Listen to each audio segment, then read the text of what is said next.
তোমার সাথে আমার আলাপ হয় ফেসবুক থেকে। আমি সেভাবে চিনতাম না তোমায়। কয়েকটা ছবি দেখেছি, দু একবার প্রোফাইল ঘুরে এসেছি তার আগে। তারপর যখন প্রেমে পড়লাম, তখন আমাদের 2 মাস চলছে বন্ধুত্বের।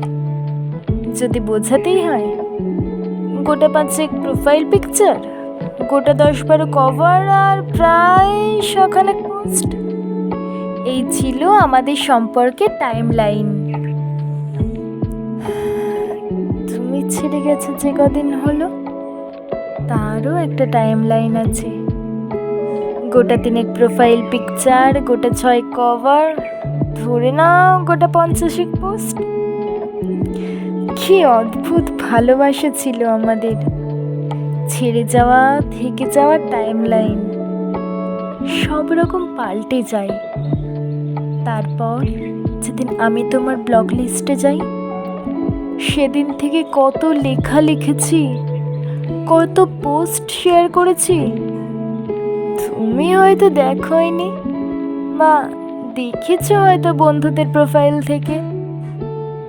আচ্ছা, কখনো ভেবে দেখেছো একসময় কত পরিচিত ছিলাম আমরা, আর এখন আমরা চিনি না একে অপরকে। এই সুবিধাটা ফেসবুক আমাদের দিল। যাকে ভুলতে চাই জোর করে, তার অনিচ্ছায়, তাকে তুমি তোমার চোখের সামনে থেকে সরিয়ে দিতেই পারো, ব্লক করে দিতেই পারো। তারপর আরও কত পোস্ট করতে থাকি আমরা। টাইমের সাথে সাথে টাইম লাইন পাল্টে যায়।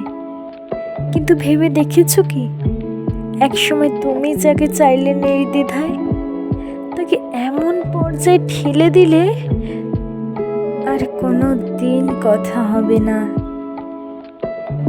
একটা বয়স পার করার পর যখন মনে পড়বে, পারবে খুঁজতে, পারবে আনব্লক করতে।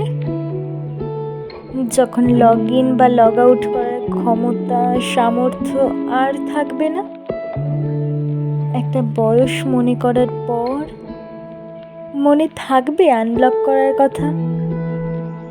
শুধু এইটুকু বলার ছিল তোমায়, ফেসবুক থাকবে তো চিরকাল, সময়ের সাথে সাথে আরও যুবক হবে। আমরা কিন্তু এই জগতে আরও পুরনো হতে থাকবো। তখন চাইলেও আর ব্লক লিস্ট থেকে আর ফ্রেন্ড লিস্টে যেতে পারবো না।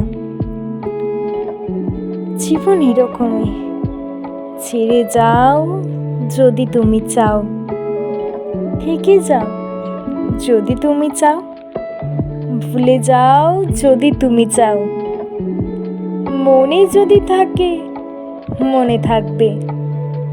জোর করে মুছে দিলে ফিরিয়ে আনা যায় না। একদিন সবাই পাসওয়ার্ড ভুলে যায়, তা জীবনের হোক বা ফেসবুকের।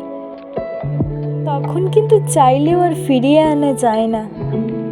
সম্পর্ক না থাক, সংযোগ যেন থেকে যায়, ওটা রাখতে হয়। নমস্কার। কলমে দেবজ্যোতি, কণ্ঠে আমি সুতনুকা নন্দী। Yeah.